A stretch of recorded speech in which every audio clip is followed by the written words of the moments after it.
Dans la Bible,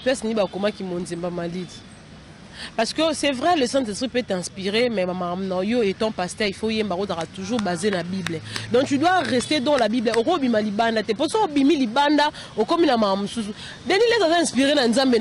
que parce que tant au vendu à mort, moi stress,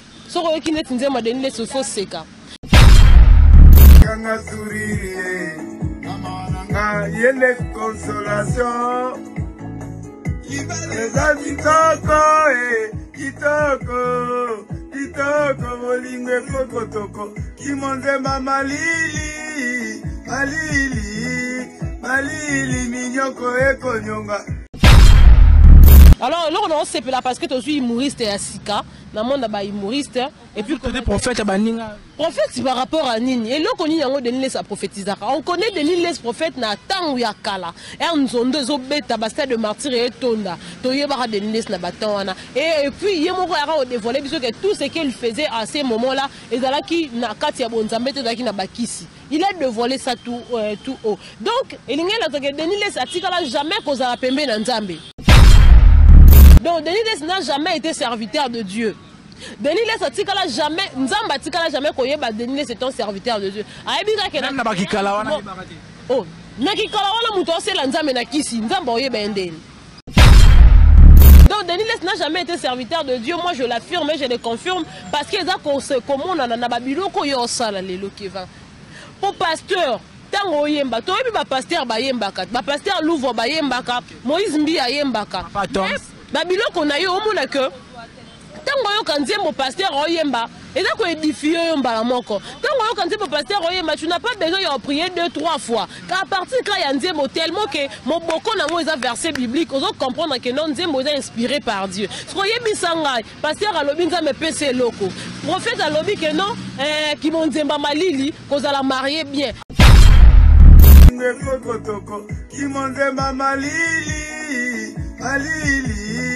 malili minyoko ekonyonga ngekokotoko kimonzemba malili minyoko ekonyonga.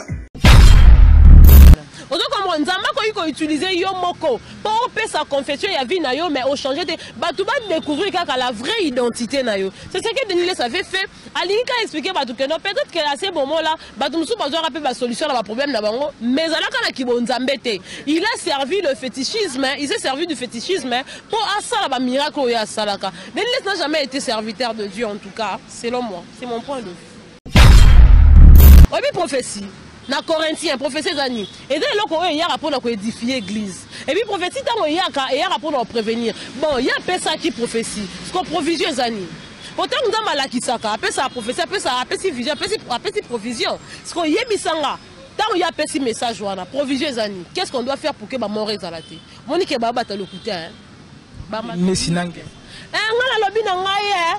Et d'un point de vue, parce que je peux pas ça, banalise, ça, là, point de vue, parce que je fais un noyau, yamba, mais on a boy nanga. Nzambe tanga lorota kalito ya muto bakata ka bambaka yebisanga combien nzamba sengaka poser les miracles wana. Eloko morote. Vous avez reçu gratuitement, mais vous voulez donner en argent. Non. Bana ya Côte d'Ivoire, coup de chapeau. Au moins bon sali Francis Joël Tatou. Ba communauté ni so so bon sala ngo eza bien. Il faut si là. Pauvre, en tout cas, excusez-moi, je vais vous choquer. Je dois vraiment l'air choquer.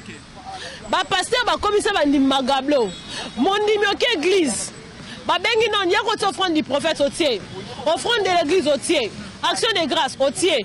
Dîme au tiers. Comment il y a maman to sala. Offrande à Souka, Bouja Tambonga Wenze. Ah, Boamitiama Mabe.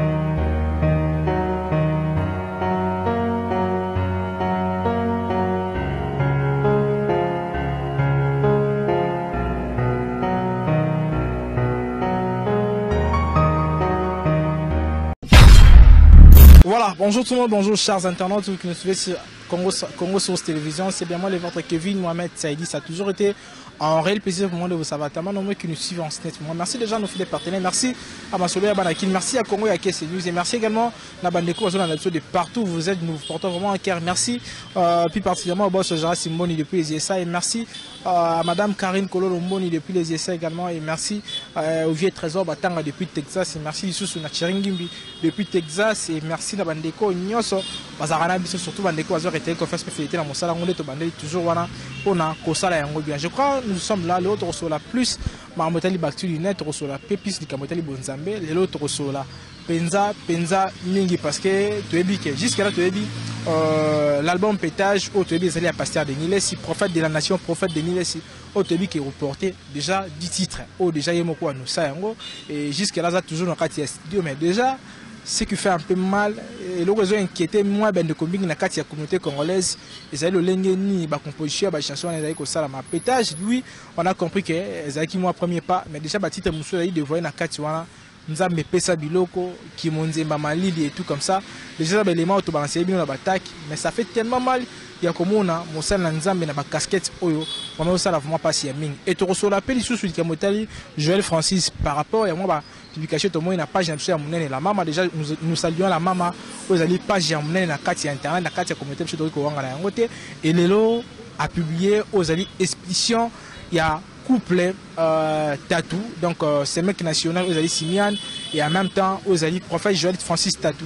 Au Bakita il y a sol ivoirien et puis les autres monnaie qui Bazara qui espicé par rapport à Nenge là-bas Maroc qui est Masolo déjà Masolo on a abordé on a 4 awa et sur la penza ba sujet moi mingi na 4 awa déjà na royamba moko bandeko to yambara déjà au mesano déjà les alliés moko bandeko to yebaka vraiment auto sur la naie pourquoi pas to aborder pe sujet moko ali clé na suka ngo wana mais to aborder en gros déjà je reçois pour vous Nomi Yaba une concert que je reçois en temps surtout que na mbaka moi mingi les to kozana déjà et à qui je dis déjà bonjour pour la poser la parole. Bonjour Nomi Yaba. Bonjour Kevin Mohamed, bonjour ma abonné surtout à Congo Source Télévision, bonjour au boss Jires Kololomboni, j'ai dit un grand bonjour na maman Karine Kololomboni et puis na Pessimbote na Francis ma vie puis depuis Orléans en France na Pessimbote na Daniel Boronké c'est l'homme selon le cœur de quelqu'un mon conseiller privé à moi na Pessimbote na bandeko nio surtout au balinganga na Pessimbote bambote à trop et surtout que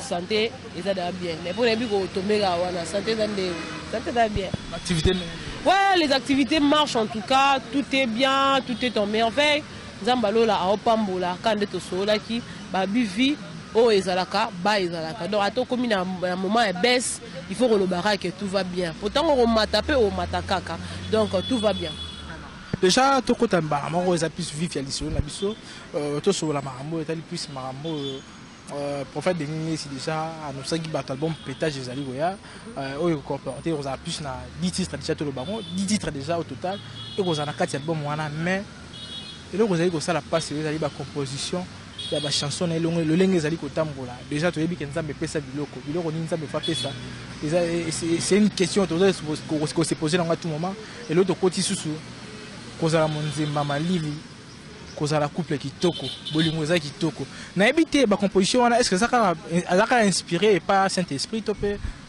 changer na kata Bible pesa ni ba koma ki monzemba malili. Parce que c'est vrai, le Saint-Esprit peut t'inspirer, mais maman Noyo étant pasteur, il faut y être toujours basé dans la Bible. Donc tu dois rester dans la Bible. Au Robima Libanda, t'es pas sur Bimi Libanda, au comme la maman Soussou. Denis les a inspirés dans Nzambe Nanini parce qu'il y a des azaradan égarément. Mais Naninga Yebing parce que tant au Vendée à mort, moi stress, sur le qui n'est pas Denis les faux seka.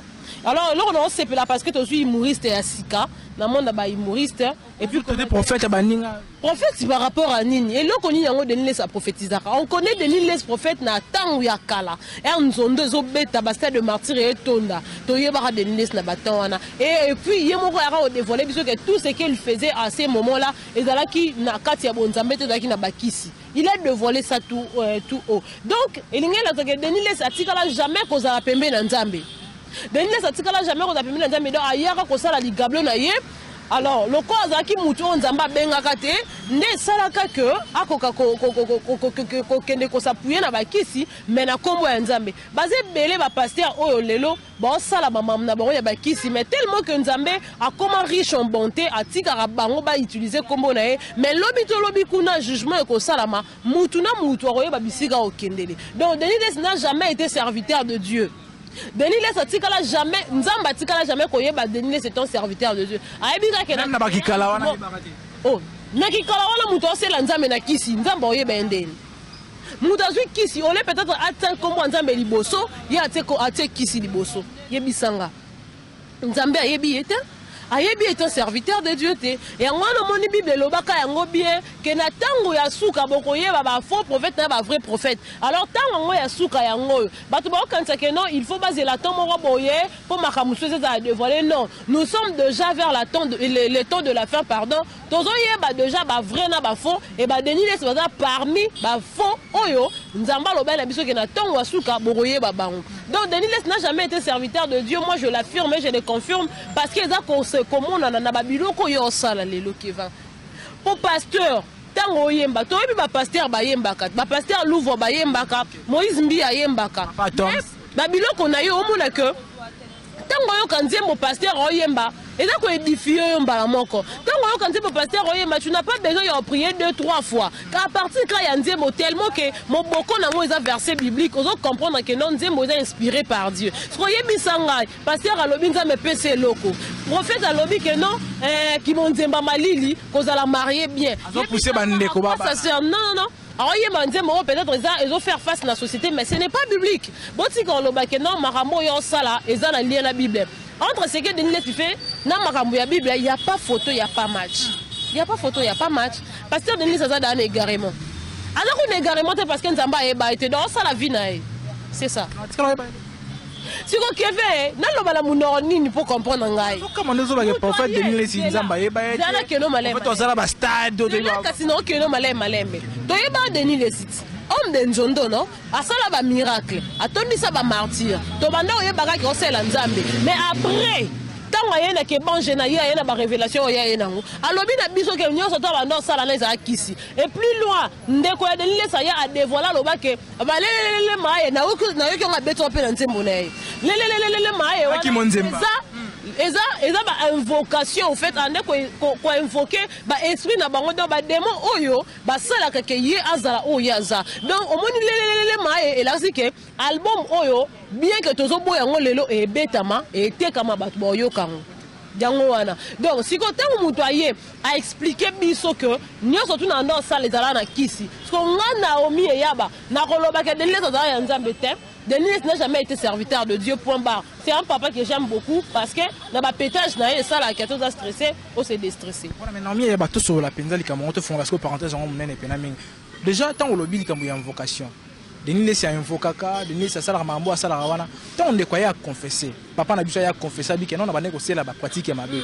Tant on confesser, c'est la vérité à tiki en haut. Mais l'année, tant on m'a ramka et pétage où il est, a zoné presque ma pratique, on pense qu'il n'y a pas une vocation, il n'y a pas mot clé, Zaki wana a zoné li en haut. Apparemment, il y a Zaki. Il y a un ébissio, a confessé n'a été. Ayaka kobete la bino li solo, il y a vérité. Alors, la bino, la zone d'ombre, oh, et bon. A éclairé. Donc, moi, dis Moutoumoussous, moi, je connais une sœur à Nord vivre dans le pan, moi, à Nord dans le pan, moi. Dans le pan, wana ndakunaye, chaque boutou sera la ngungi ya bajete mais porte zalarana ba mayu kiyungulu wa benga ngoni ba kiyungulu wana batsaka te wa benga kiyungulu te ana kombo na ngoso e ke na pena ninga communauté je ne kenda batsaba kiyungulu wana oyo zalo kwa musika moye ngungi a pénétrer ezate mais nzoka ndeza na place moko batobola ngungi akotaka amonaka ba mystique et mususu alali anase on sentir que elo mo elongo na kite tambole keke. Un bonjour quand on a tongo boala muka osaka musala mwana ya papa lopangu na bango mutu bando soane bien am so aye pasengi ye pesanga boye pesanga sucre pesanga bo aya ayebisa biboni e olamuki ya bi ena lamuki e omona ba soda na tindela yo na butu ya bi ba soda abi ba soda na tindela yo na butu ko e boyo kanti tindo mona bangungi wana na biloko wana etambola kata ba to ba mutungisi Après, il va chercher la sérieux. Il fallait nous déclarer on est ma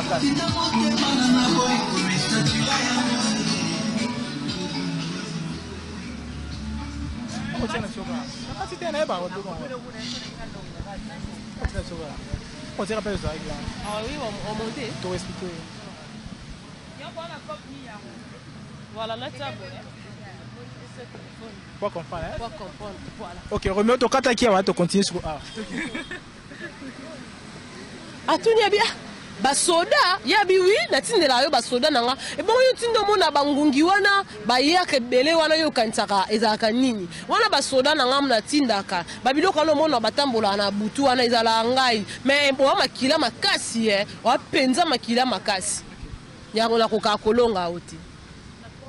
Abi ya solo abi Monica tanga elle confessa à Bongo. Nzambe kanda tsaka ye na kata motema parce que il a fait ce qu'il pouvait faire à Longika ate. Allez, Nzamba Talike, na munoko na ye morondoki a confessé. Et puis il a confessé, de pas confesser on est si là à l'obisa sous serre wanate nande la serre abima na kata lupang wana. Ozo comme Nzamba ko utiliser yo moko pour faire sa confession ya vie na yo mais au changer de batu ba découvrir kaka la vraie identité na yo. C'est ce que Denis Les avait fait. Alinka expliquer batu que non peut-être que à ce moment là batu musu pas rappeler la solution à la problème na bango mais alaka na kibonzambete. Il a servi le fétichisme, il s'est servi du fétichisme pour asala ba miracle ya salaka. Denis Les n'a jamais été serviteur de Dieu. En tout cas, selon moi, c'est mon point de vue.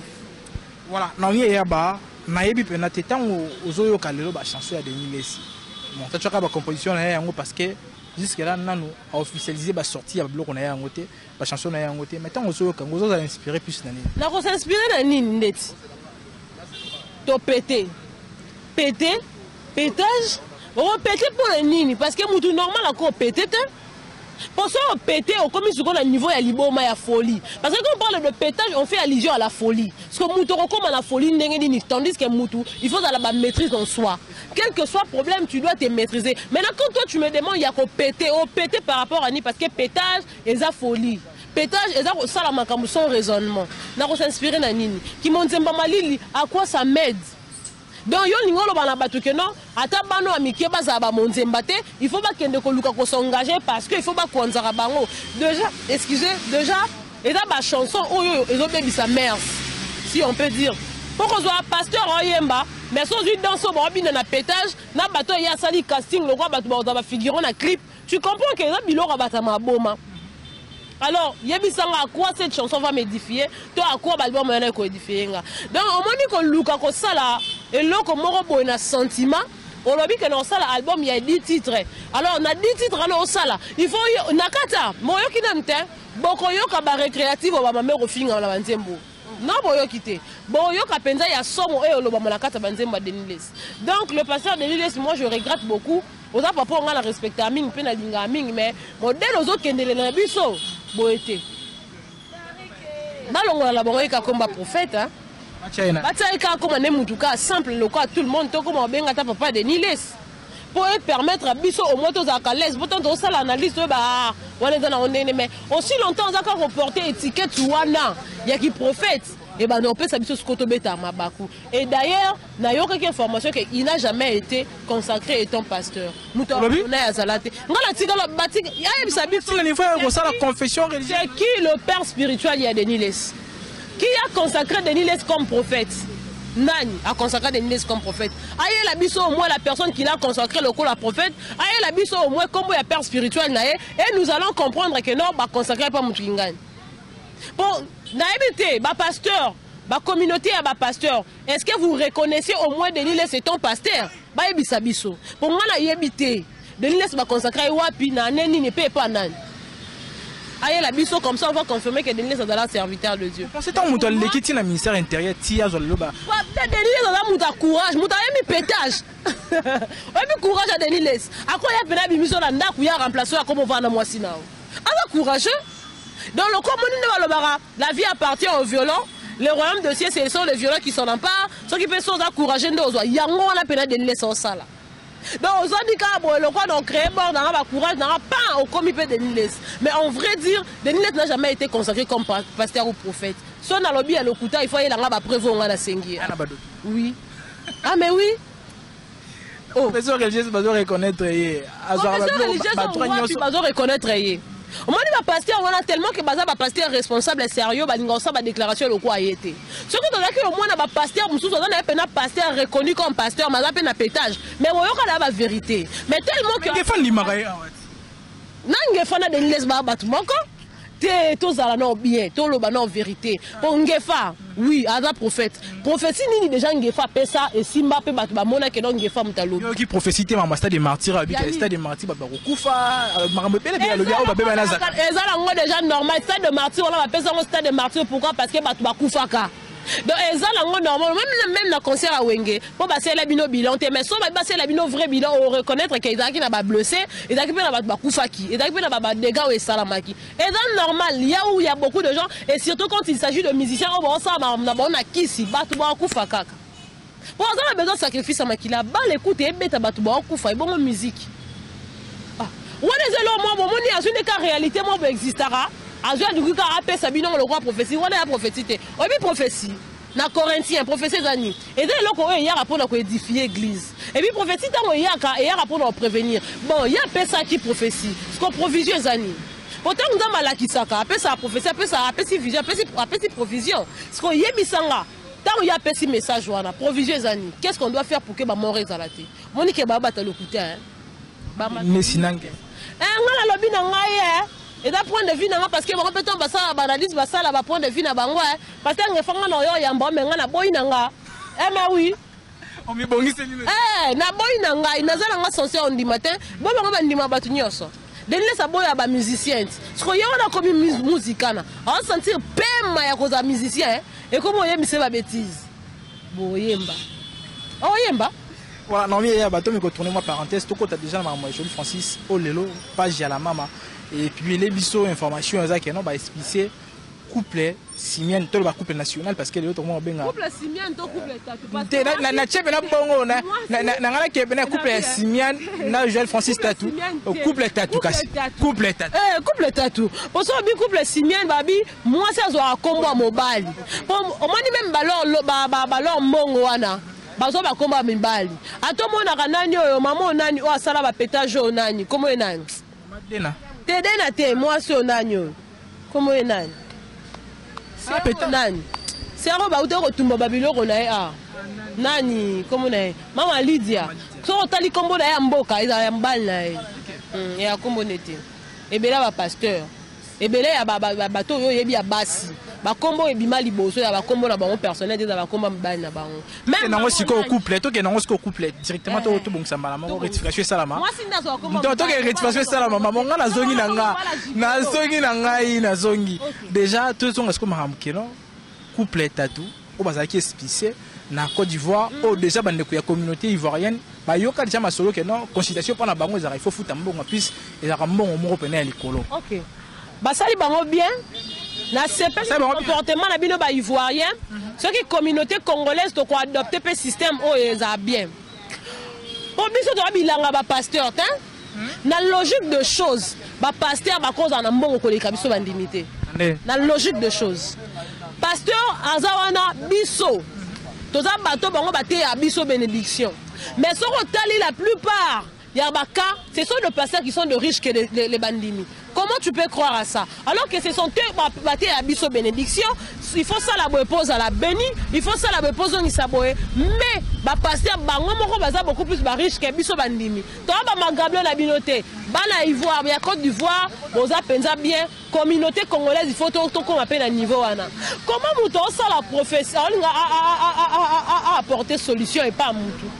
Mais on s'est 200 €. Vous avez reçu gratuitement, vous devez donner gratuitement.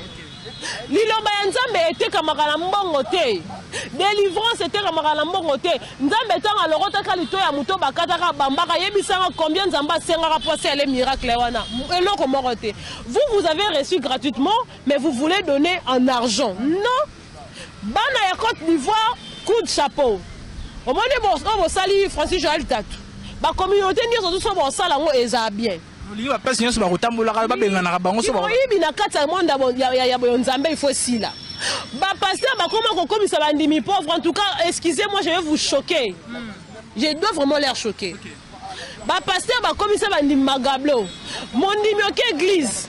babengi non ya ko offrande du prophète otier offrande de l'église otier action de grâce otier dim otier ba komo yebisa o mama to sala offrande à souka bouja tambonga wenze ah bo amitia mabe yozu offrande du prophète ozu dim na bouja mbonga wenze ba na balala nzala comment vous nous rendez de pauvres comme ça ba terre à cause à la riche te biso des photos d'araba riche mais bango ba comment te que la biso lilo banzambe au moins ni Francis Joël Tatu ba ba bengani wana il faut biso pe communauté congolaise tous wa système wana pasteur a ça l'appel de fond à quand on zoro télé ma poyo tambongo bimi peno okay maté il faut être la mara ofele ba ya na maboko mandara nzambe maboko pamba te eza poto soutenir on ça l'église que de liboso tosunga église il faut tongama ba micro ezalaka ba amplificateur il faut avoir un entretien et on est surtout eza autoto s'aimer pour musala nzambe et salama to ebi ka pasteur ate ya biso il faut mela miliki mais il faut comme annexer yo pour consulter ngai olo balanga faut payer ça 200 € consultation prophétique yanini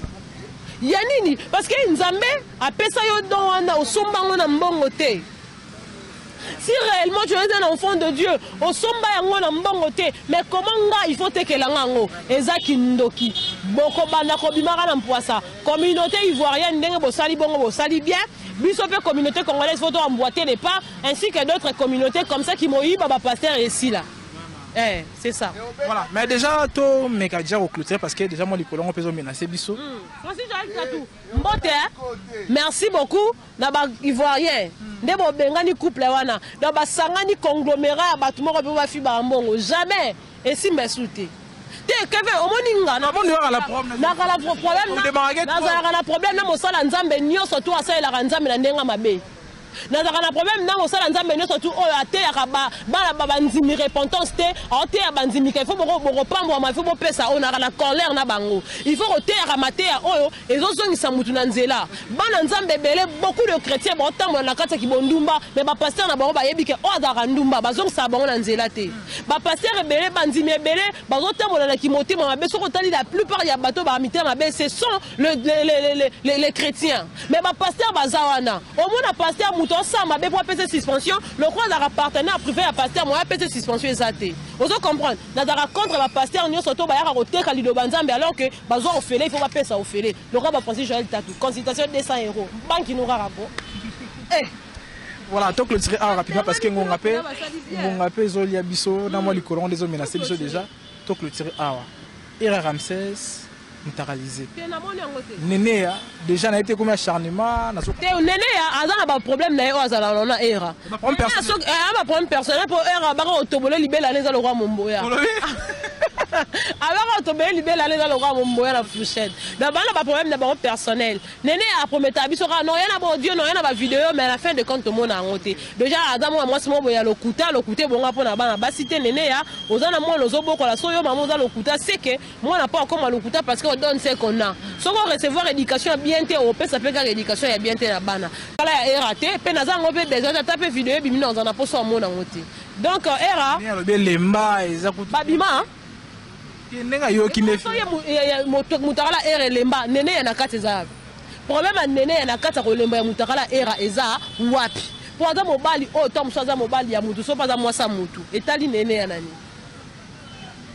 etali te so mutakala ere elemba moi sina linga ebongo to mobali na linga ebongo ebongo yo ebite ya batebele ba komona mode pourtant to beta lisolo ya ba partenaire faut to tsaka na deux côtés tout comme pe kolo balanga c'est que mobali na linga ko bon soit moi sina linga yo bon faut to comme tout le monde est suspect ata yo beno za ba mso za pena mibali no yeba te ebongo motaka musoba ezaka mpona koamize galerie te ezaka mpona koamize galerie donc nalingi naloba nini lelo ekomela yango eloko mo bondirait comme une normale les gens se contentent de faire tout donc azobanga ku te ke no nzambe azali omoni Sodome na Gomorre babonga bango mpona nini lelo ta mosusu bato bakanisaka sodomi oyeba te eza nini sodomi euta na Sodome yango wana bapesi sodomi bato liboso babandaki pede eza na epoke ya Sodome na Gomorre yango nzambe abomaka bango yango na tanto osala ba lokola bato bakomo logique wana bakomo comme ça eloko wana bakomo ça logique yango tanto osala analyse il faut to tsaka na moi ba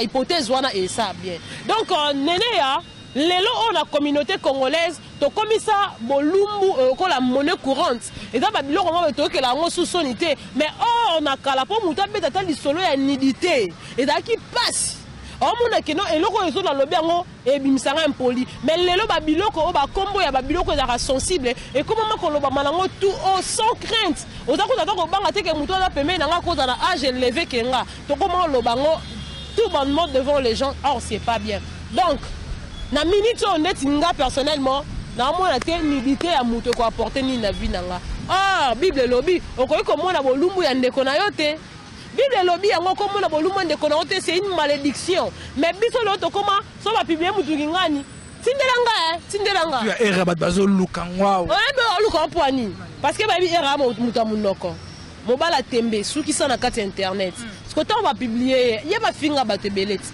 bon d'après parce que et yango na lobi tant ba tu ba yoki ke ba publier ba tu ba besoin ba mona ngoti donc c'est ça mais lelo plus ndenge nene azo s'acharner na erabo ezate pona makambo ekomaka ya Mike Kala ndeka makambo na ti lelo tele ko la mikolo actualité d'internet ezate yango nene ya pa luka créer actualité na ye mais heureusement no babilo ka lokuta ya no babilo lokuta yo moni yango moi ba de musuba zo esa biso babi nene na place o lezela mutakala ya era la biso papa ya Stefano za rappel na toye ba papa Stefano ten toyo ka bota na kunkolo chaîne mo bo na sasa papa mo ba mukolo papa ngo chaîne ezala na Gombe na immeuble botu na télévision na sasa chaîne ezala na Gombe na immeuble botu ezala na commune na Gombe chaîne ezala na botu yo poza matière na yokaki na confirmé te na bito yokaka il semblerait que yoko to affirmer te yopo yokaki mais quand même aye ko affirmer makambo eza keno pa yokaki keno vidéo ya erezali ya aloba yokaki nde oyo pe nene yo po sala bon point oyokaki na onde abimisango herbe zo bimaka e ko bima pete e ko tikala pe ko bima te e mona na te zate e bima te eza pete mona na pete combien de biloko nene ya prometteur ko bimisa te c'est Mike ya na ngapi wapi yango yo na ba vidéo ya mutakala omona ba publier ya omona lo Mike Kala na bité vidéo na lobi na ba dossier ya Mike ya na ngone bandi abana ba dossier réalité za wapi eloko nini ya vérité za na kati wana ezala te